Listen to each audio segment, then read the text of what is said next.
Chers amis Bnei Noach, bonjour. La paracha Béchalar nous montre le peuple d'Israël qui sort d'Égypte, qui est maintenant dans le désert. Et la marche se déroule accompagnée d'Hachem, d'Akadosh Baruch Hu, comme c'est écrit au chapitre 13, verset 21. Vachem holer lifneem yomam, et Hachem marchait devant eux le jour, Be'amoud Anan, avec une colonne de nuée, l'anrotam aderer, pour leur montrer le chemin. Ve'laila Be'amoud esh, et la nuit avec une colonne de feu, les haïrlaem, pour les éclairer, la lechet yomam balaila, pour qu'ils puissent marcher en étant éclairés le jour et la nuit. Dans le Talmud de traité Avodah Zarah, à la page 11, on nous raconte que Onkelos bar Clonimus, qui est Onkelos, celui qui a traduit la Torah en araméen, était un Romain qui s'est converti au judaïsme. Et lorsque le César, l'empereur romain, a appris qu'il se convertissait, il allait le voir, lui parler pour essayer de lui convaincre de ne pas se convertir au judaïsme et de rester romain, de rester païen. Alors il leur a dit, Onkelos, avant de me convaincre, je veux vous dire quelque chose.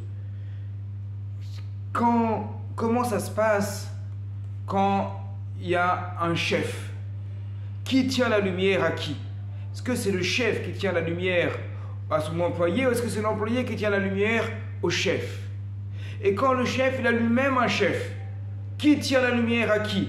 Est-ce que c'est le sous-chef qui tient la lumière au chef ou est-ce que c'est le chef qui tient la lumière au sous-chef? Et on avance comme ça jusqu'au César, jusqu'à l'empereur. Qui tient la lumière à qui? L'empereur.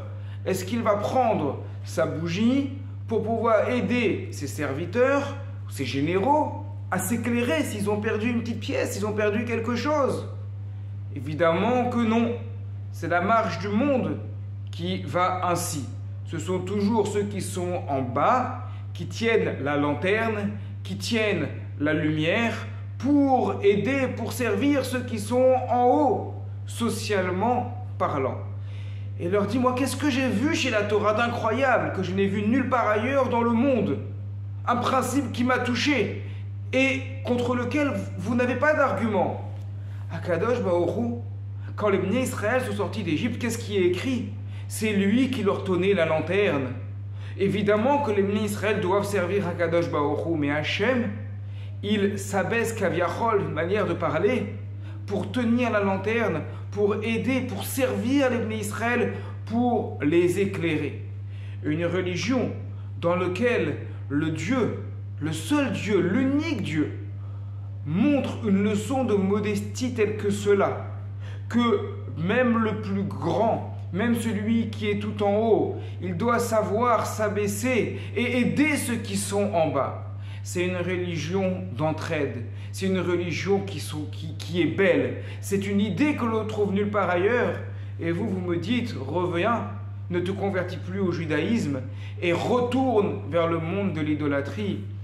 Et effectivement, cette idée-là, dans le Talmud, le Rambam, dans le Guide des Égarés, va bien l'expliquer en montrant la différence qui existe entre le point de vue de la Torah sur Dieu par rapport à celui qui a toujours existé chez les philosophes. C'est-à-dire que auparavant, beaucoup de personnes croyaient en Dieu.